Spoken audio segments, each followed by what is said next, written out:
Hello, everyone. Welcome to today's webinar, exploring the benefits and value of the PMI-PBA certification for project professionals, presented by our Director of Leadership Training at Watermark Learning, Andrea Brockmeyer. My name is Mariela Salinas, and I'll be assisting in moderating our session today. We are in Zoom for today's webinar, and we will be sharing a copy of this recording with you in an email after the webinar. We do encourage participation throughout the webinar, so please use the chat or the Q&A option for our short Q&A after the presentation. Educate 360 is so excited to present this webinar today. So without further ado, I will hand it over to you, Andrea. Thank you so much, Mariela. And it is terrific to be here with you folks today. Thanks for taking your time to learn about the PMI-PBA certification, a great opportunity for project managers it is. So what I'd like to talk about today, I just want to talk a little bit about what's the value proposition for getting the PBA. I want to talk to make sure that you feel confident about your experience to qualify to take the exam, and then just some of the resources and things to expect on your PBA certification journey. So first, let's find out a little bit about who's out there today. If we can run the poll, Mariela, and find out just the roles of folks. All Go righty. ahead and share. Yeah. What is your typical role on projects? Go ahead and give us about 30 seconds to get those answers in.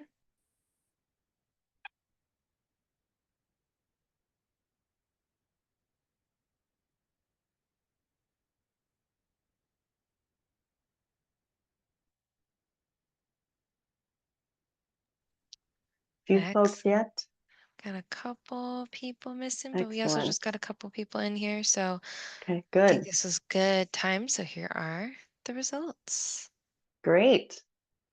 Awesome. Thank you. Okay. So not a huge surprise that we've got a lot of project managers, also a lot of BAs. So I'm really glad to see you folks here because it's great for you as well. Hybrid BA PMs, that number might be a little small at the end of the day.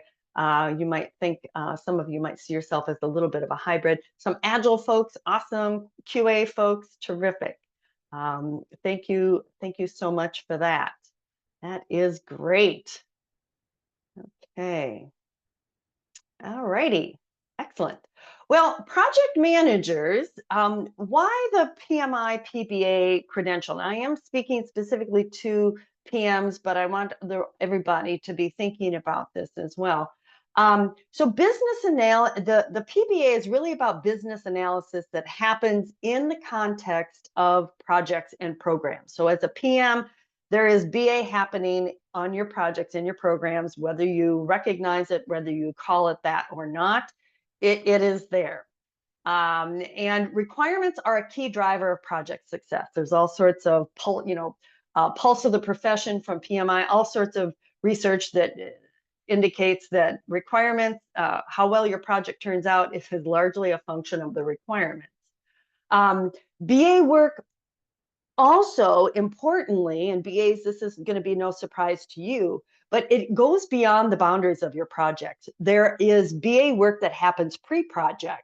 The business case, as an example, is an input into the project charter. So before the project is even initiated, there is BA work that's going on in terms of evaluating what are the problems facing the organization, what are the options for addressing that, where is our money best allocated to address those issues. And then post-project, looking at, okay, did we get the value out of that initiative? Are we seeing the metrics that reflect that, yes, that was a good choice to spend money on that particular thing 1 week, 1 month, 1 year, 5 years after that project? So the business context for our projects and our programs are actually the work of business analysis. So it's important as a PM to understand that larger context.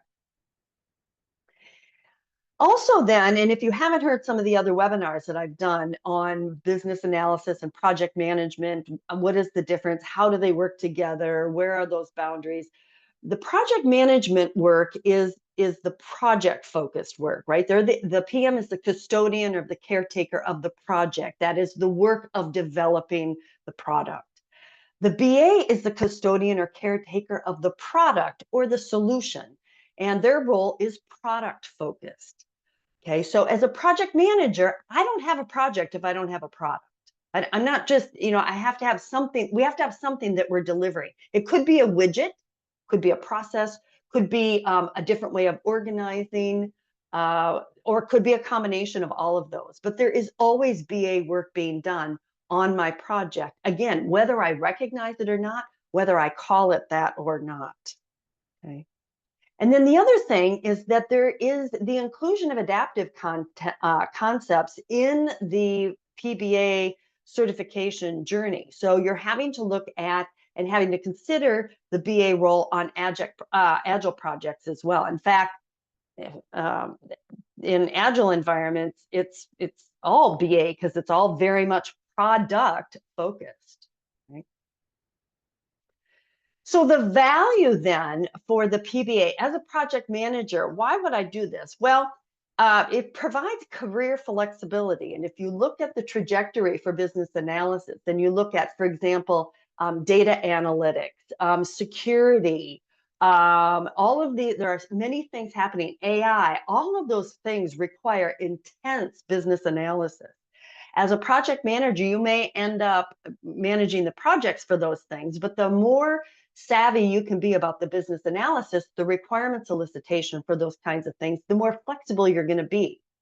And in addition, I suspect that most project managers here are doing business analysis work. You don't always recognize it though, because you identify as a project manager, but in fact, you're doing BA work. And getting certified as a PBA gives you more clarity about that, and it gives you more confidence, not only actually in the BA work that you do, but also in the project management work that you do, because you become more clear about the distinctions between those. And when am I looking through the lens of what I'm doing as a PM, and when am I looking through the lens of what I'm doing as a BA? Furthermore, it makes you easier to collaborate with others. When I'm out getting and working with stakeholders on requirements, I understand that I'm doing that. When I'm working with BAs, I understand what they're doing and how I can work better with them. It clarifies roles, and that helps promote ownership, right?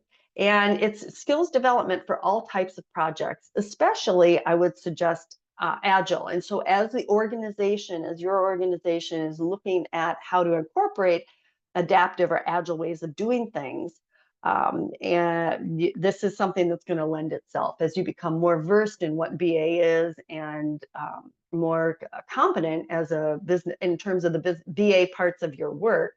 That will lend itself to your being able to plug into those environments more easily. For organizations, why does it make sense for them to invest in this? So that you've got shared expectations of the BA work that's, again, being done in your organizations.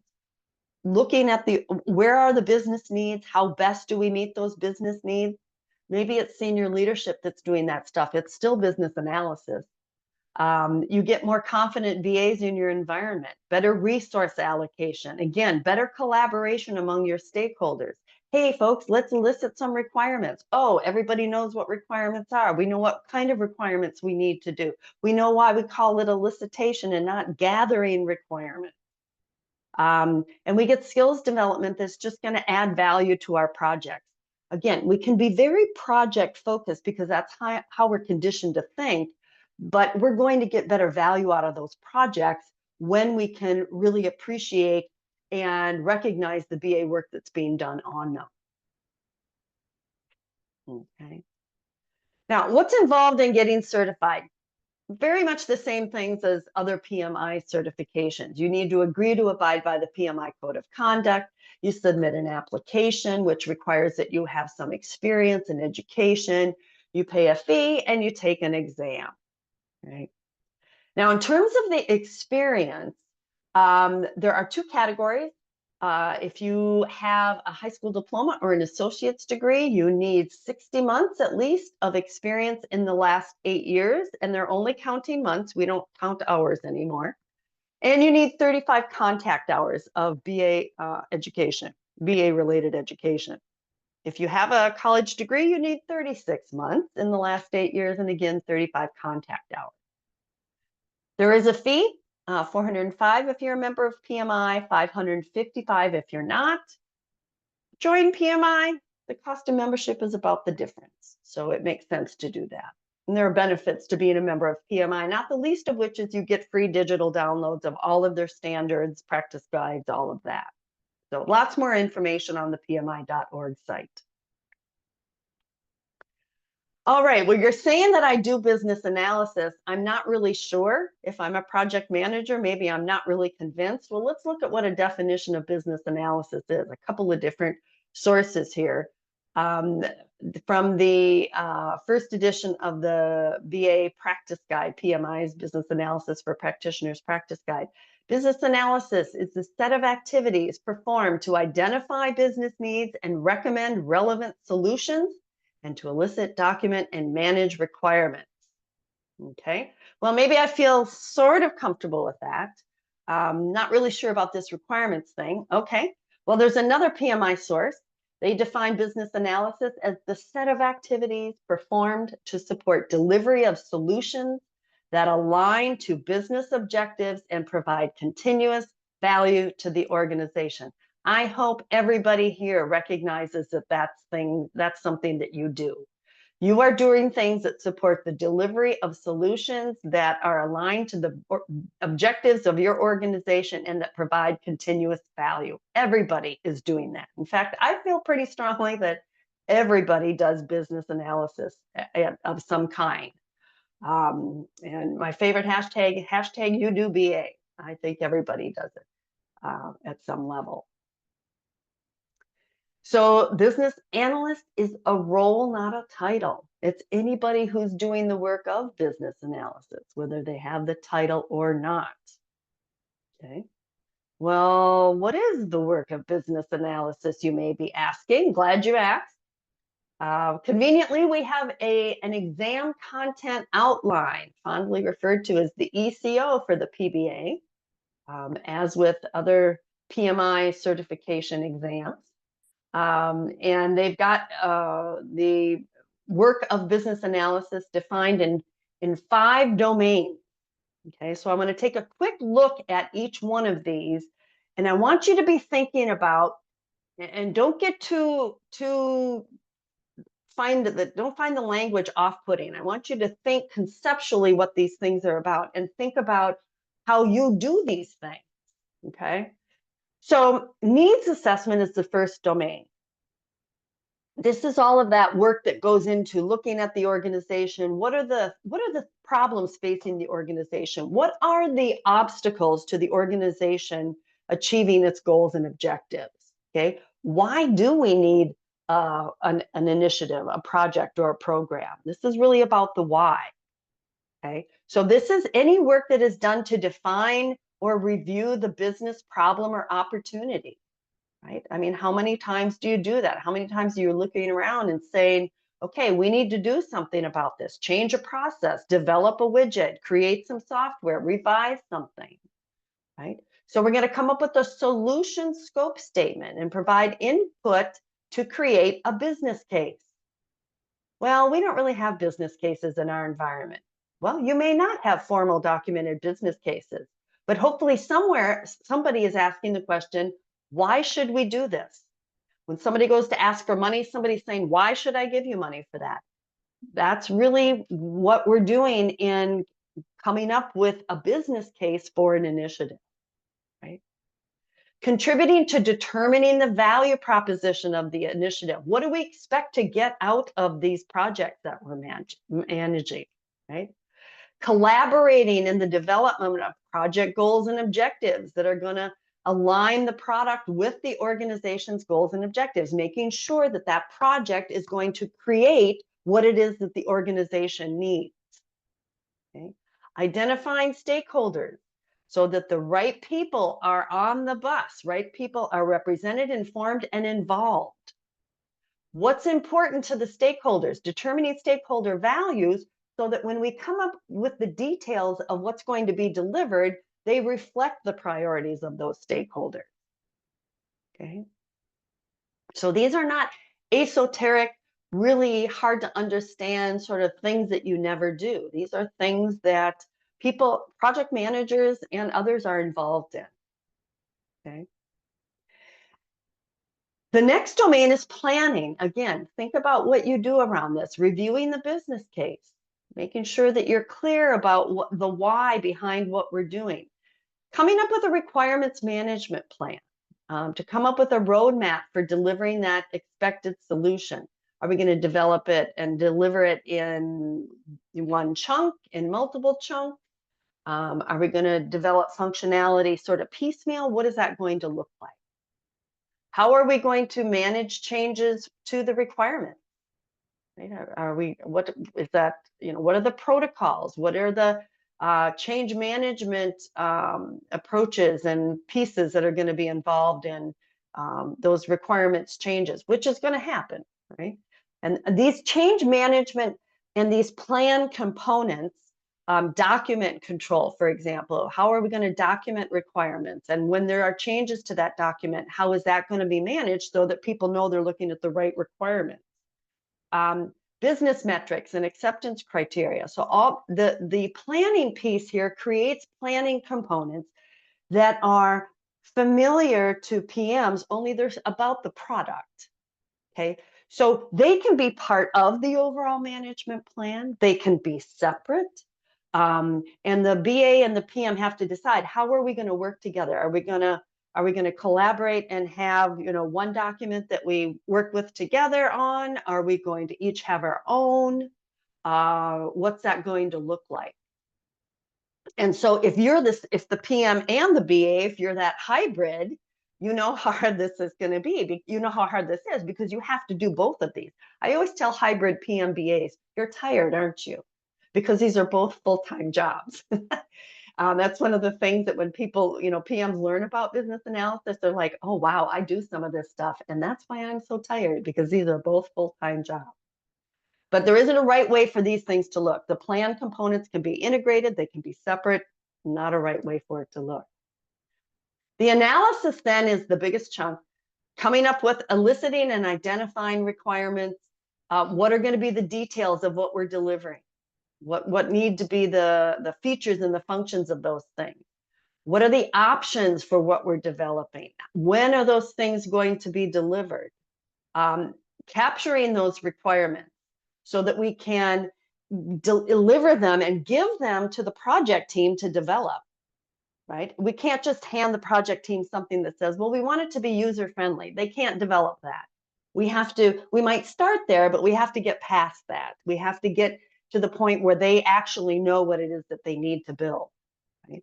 And we need to validate those requirements, make sure that they are actually delivering the value that we expect. And then we're going to go back and look at those metrics and acceptance criteria, make sure we've got really detailed. We expect it to move the needle this much. We expect to see these kinds of outcomes so that we will know once it's delivered whether or not we met the requirement. Okay. Then we're going to track requirements. Make sure that things actually get delivered as we intended. Make sure that we've got the right supporting requirements, artifacts, models, documentation, test cases. Keep updates on the requirement status. Communicate, let people know, yes, we're going to implement these requirements, these features, functions. We're not going to implement these. These things are coming up next. Manage changes to requirements per the plan. Right? That's very much like a project manager. Manage changes to the project per the plan. And then evaluating the solution. And this is one of the places where a lot of times I think project managers and organizations don't really close the loop like they need to. First of all, we're looking at the test results. Does the solution that we're delivering actually meet the requirement? And then analyzing and communicating where it doesn't. We're not 100% on this. This isn't quite working like it needs to. What do we need to do to close that gap? And then at some point we need to get sign off on the developed solution. Again, whether it's a widget, a process, technology, some combination of those things. And then here's the one that we often don't do. Project managers, I think we tend to get to the end of the project and we say, okay, we're done. We do our final lessons learned and off we go to the next project. Here's this thing we just delivered. How is it? Did we move the needle as much as we needed to? Did we increase sales if that was the objective? Did we improve customer satisfaction? Have we improved efficiencies? That's BA work. That's something that somebody needs to do so that we can say, yes, that was $1 million well spent, or that was $10,000 well spent, or maybe not so much.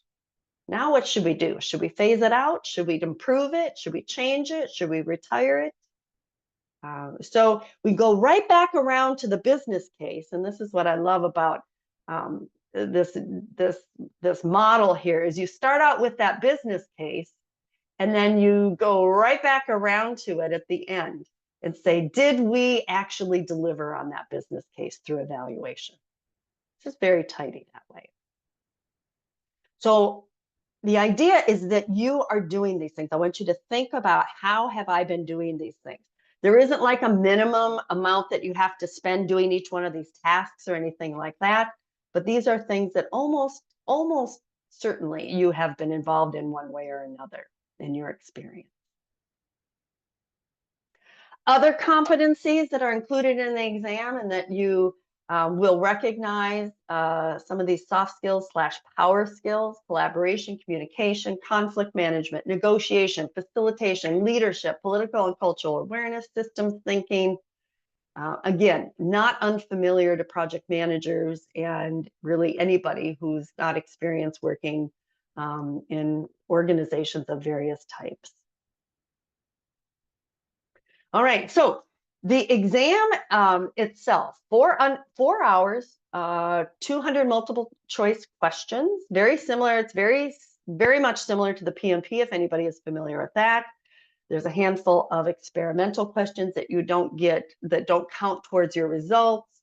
It's multiple choice, mutually exclusive answers. There are definitions, sequences, lists of lists, scenarios, lots of scenario questions. One of the things about the PBA exam, I will tell you, is that it hasn't been updated for a long time. The PMP exam's been updated multiple times. The PBA exam has not, since it first came out. So what that means for you is that there's a lot known about this exam. You know, these exams have a life cycle. They haven't updated this. So there's a lot out there that you can get feedback from people in terms of their experience. So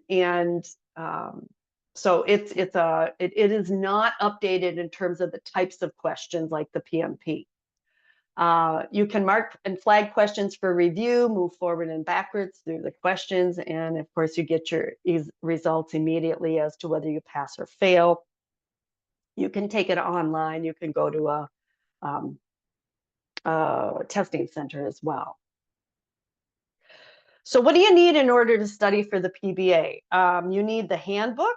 Every PMI exam has a handbook. I would encourage you to avail yourself of that. You need the exam content outline, which we just went through.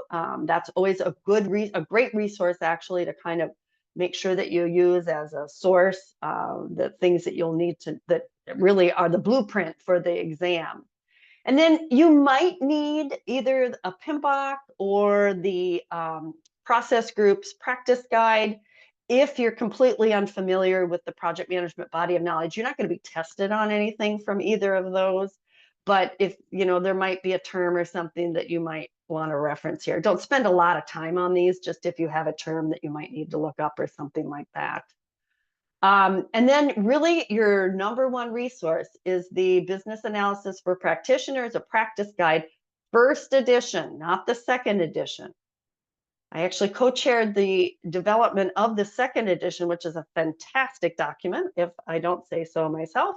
But the exam is not based on that. You want the first edition. It is also a fantastic document, but that is going to be your primary resource. Okay. There is also a Watermark Learning study guide, which is very helpful. A document you do not need is the PMI Guide to Business Analysis. It's a great document. It is very consistent in format with the PMBOK. So it's got processes, knowledge areas, process groups, input tools, and outputs. You do not need to know that. It will confuse you. It is not on the exam. Focus on the practice guide. There are some things in the PMI guide to BA that address working in an agile environment, but that is all captured here in our watermark study guide, and anything you need to know is in there. So don't worry about, don't look at that and think, oh my gosh, that's another huge document. You don't need it. So here's what you need: the handbook, the ECO, the exam content outline, the process groups practice guide, possibly, or the 6th edition of the PMBOK if you're totally unfamiliar with project management.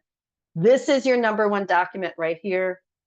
And this is a key document, is the PBA certification study guide from Watermark. Okay. If you take the PBA prep class with us, you get that study guide. And you get an exam simulator with over 800 sample questions. Those are really great questions. You get 6-month access to our online training portal. You get this very hefty student manual of the presentation that the instructor delivers to prepare you.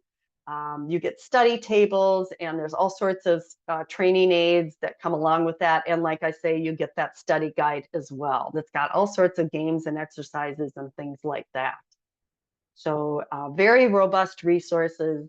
It is a 4-day class. It gives you the 35 hours that you need to qualify to sit for the exam. Okay.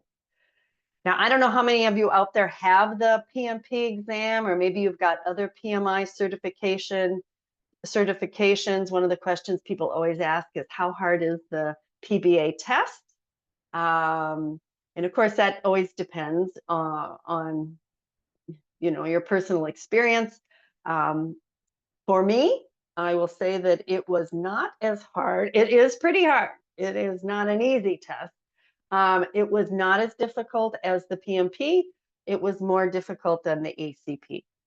So somewhere in between, tending more towards the PMP. But it's great stuff. And honestly, when you can up your BA game by really understanding business analysis and getting a sense of what all is included, things come into clear relief. Your work as a PM, the work that you and others are doing as BAs, it's really good stuff.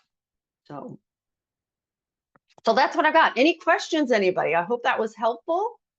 Here we have some upcoming live certification boot camps. If you're not busy on Monday, join us. We've got classes coming up in February and March. Would love to see you in a class. Any questions, anybody at all? Hey, Andrea, I'll give our audience a bit of a second to just throw any last minute comments or questions they had in the chat. We did have one about sharing the presentation. Just want to remind everyone they will definitely be getting a recording of the session today in an email after the webinar. So be on the lookout for that if you weren't able to attend the full session. Oh, we had a question here. How many PDUs is the PBA cert? Yeah, it is 35. So yeah, if you've already got your PMP, you can use those for PDUs and for contact hours for sitting for the PBA. Oh, that's How very does good the to know. how does the PBA measure up against the CBAP? Well, I'm not sure what you mean in terms of what difficulty. I would say the CBAP is a more difficult exam. It is scenario based. I think I think it's a more difficult exam. In industry acceptance, well, I think the CBAP is maybe a little more known. I think people see IIBA, the CBAP is an IIBA certification. They're sort of the global standard for BA, PMI, the global standard for PM. So, I don't know if, I think the CBAP is probably maybe better known, but It's very similar. There's a lot of, overlap, obviously, and coming out with a PBA, probably less investment of time. And, you're familiar with the PMI ecosystem. And it's really good. And so it makes, if you want to do other IIBA stuff, it'll make it way easier. So what is the basic class to start with, like an entry-level class for certification? Business Analysis Foundation. And Datisha, I hope I answered your question there. Business Analysis Foundations is an awesome class. And again, you'll start to recognize things that you're doing that qualify as BA work. So it's a 2-day class that we offer. It's soup to nuts business analysis. There are also a couple of classes that we have. The BAF is Business Analysis Foundations is 2-day. We also have an eliciting requirements class, which is a 1-day course. It's awesome. And that is for anybody. I mean, that is for project managers, business analysts, senior leadership, QA, team members, department heads, anybody that asks questions can stand to benefit from that. And you get a little taste of requirements types and things in that as well. But if you want just a good level setting intro to business analysis, our BAF class is excellent. It's got a case study, it's a workshop, you're working on stuff. It's great. It's really good. Yeah. Fantastic. Well, that looks like that will be the last question for us today. And I want to be mindful of everyone's time on this beautiful Friday. So I just wanted to remind everyone that if they wanted any more info on this topic, they can definitely visit us at watermarklearning.com. And again, if they miss out on any part of the session, we will be sending that recording to all of you in an email after the webinar. Thank you, everyone, for joining us. And thank you so much, Andrea. Yeah, you bet. Thank you. Thanks, everybody. Have a great rest of your day. Awesome. Likewise, everyone. Thank you so much for joining us and have a fantastic weekend. We'll see you all very soon, hopefully in the classroom. Bye, everyone. Bye bye.